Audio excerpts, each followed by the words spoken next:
सराचं वैभव आहे, आज टाळ घेऊन उभा आहे म्हणून त्यांच्या सुद्धा चरणावरती नतमस्तक होतो. श्री हरिभक्तपरायण महाराष्ट्रातील सुप्रसिद्ध कीर्तनकार अनिलजी महाराज नांदे माणिपुरीकर त्यांच्याकरता एकदा जोरदार त्यांच्या चरणावरती नतमस्तक होतो.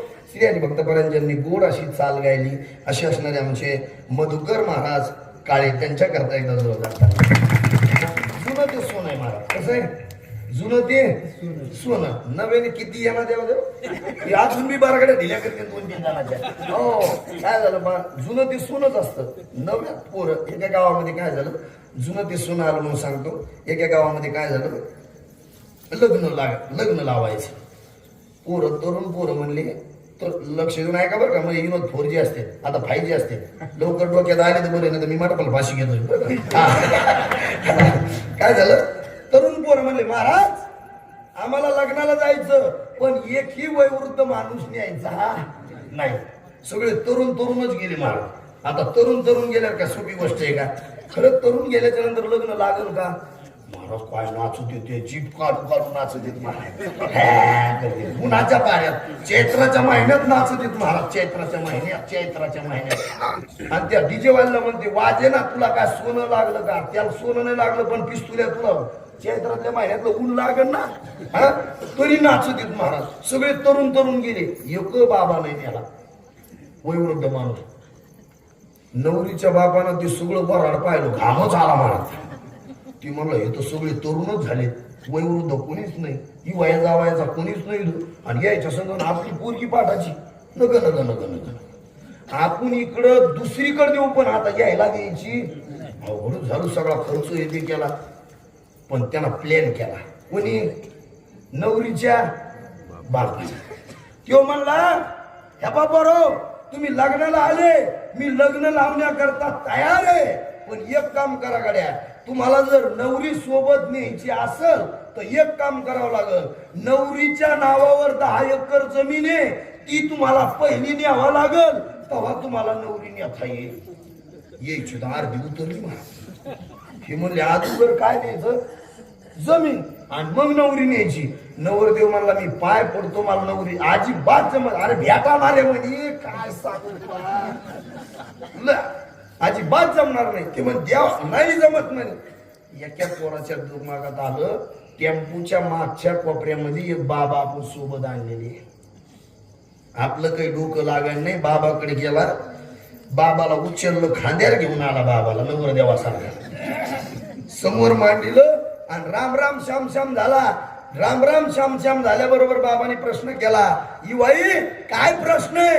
काहीच नाही. या पोराकडे बघून डोक्यात आलं, 10 एकर पोरीच्या नावावर जमीन आहे, ती जमीन पहिली घेऊन जा आणि मग नवरी तुमच्या सोबत वाटलं होईल. म्हाताऱ्याला दंड ठोकीला आणि म्हाताऱ्याने सांगितलं, बाई जशी पोरगी मंडपात आहे तशी 10 एकर जमीन मंडपात घेऊन या, मंडपातून नवरी नेसून जमीन मी देतो. विचारा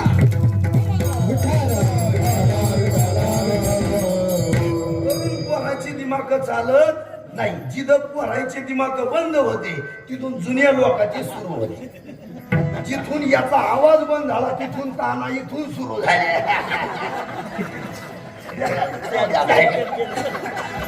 म्हणून आमचे श्री हरिभक्तपरायण काळे महाराज, आमचे ज्ञाना महाराज आहेत. अतिशय गोड व्यक्तिमत्व आहे, गोड गातोय मुलगा, नवीन अतिशय आनंद आहे. आमचे श्री हरिभक्तपरायण देवदास महाराज आहेत, वसंत महाराज, राम महाराज. आता ते काय होतं पा, राम महाराज आपण लय बार भेटलो पण माहिती त्या गोळ्या खाऊ डोकं जागा मोह तंगड मोड ऍक्सिडेंट झाल्यापासून ध्यानातच राहत नाही. दिसायला तर लयच कमी दिसत बाबा. काय सांगा तुम्हाला, तुमच्या कीर्तन झाल्यावर लक्षात येईल मला चिलर तर दिसत नाही, निस्त्या नोटात दिसायला महाराज. काय सांगा आमचे राम महाराज सुरेश महाराज त्यांच्या चरणावरती नतमस्तक. हासाटे महाराज त्यांच्या चरणावरती आणि आमचे इनेकरी बाबा गुलाब बाबा त्यांच्या चरणावरती नतमस्तक होतो. अतिशय गोड माईक सिस्टीम आहे. माझे परम मित्र आहे योगयोग माईक सिस्टीम दैटना शंकर भाऊ आपले पवार त्यांच्या चरणावरती नतमस्तक. अतिशय गोड मुलगा आहे माझा. लहाना भाऊ आहे मला, अतिशय गोड मुलगा आहे, अतिशय म्हणजे लय लय अतिशय गोड मुलगा आहे. त्याच्या चरणावरती नतमस्तक होतो. आमचे शिवम महाराज आहे आणि आमचे माऊली महाराज मुंबई.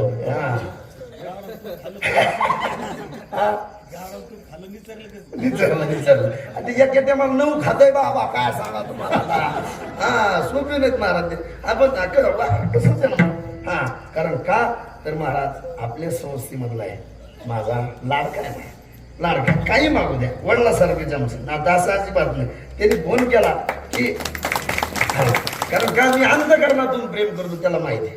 त्याला एक माहिती आहे, दुसरा एक नारायण एक करण आहे. महाराज मी जीवा भावातून प्रेम करतो. कारण का ऍक्सिडेंट झाल्याच्या नंतर माझी माय बाप चुलता काका बायको भाऊ भाऊजाई कोणीच माझ्या जवळ नव्हतं.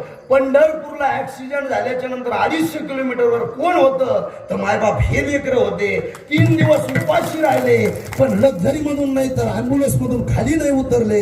डॉक्टरनं विचारलं, अरे तुमचं नातं काय आहे? अरे भावाचं नातं आहे का, बहिणीचं नातं आहे का, चुलत्याचं नातं आहे का, काकाचं नातं? त्यांना सांगितलं, या तिघा पोरांनी सांगितलं, आमचं नातं काय आहे हे नंतर सांगतो, फक्त आमच्या गुरुजीचा प्राण वाचला पाहिजे. तुम्ही आम्हाला फासार देण्याकरता तयार जरी झाले तरी हरकत नाही, पण आम्ही अँब्युलन्सच्या खाली उतरणार नाही. याच्यापेक्षा दुसरं काय पाहिजे महाराज आपल्याला? स्वतःच पोरग पुण्यतिथी करीन म्हणून सांगता येणार नाही महाराज. अनिल बोला त्या रोजीच बोलून गेलो, मी आयुष्यात काहीच नाही कमीलं महाराज, आयुष्यात काहीच नाही कमीलं. मी संस्था टाकून सगळे आपल्याकडे असेच आहे, जे हरी विठ्ठल, जे हरी विठ्ठल म्हणून लक्ष देऊन ऐका. जे हरी विठ्ठल आपण एवढंच कमीलं मायबाप. जेराम बाबाचं वाक्य आणि जेराम बाबाकडे राहिलो. आयुष्यात माझा मुलगा पुण्यतिथी करीन म्हणून गॅरंटी नाही, माझा मुलगा पुण्यतिथी म्हणून करीन म्हणून गॅरंटी नाही, पण आयुष्यात एवढं कमवलं, जोपर्यंत चंद्र सूर्य तोपर्यंत आपली पोर आपली पुण्यतिथी केल्याशिवाय राहणार नाही. विठाला विठाला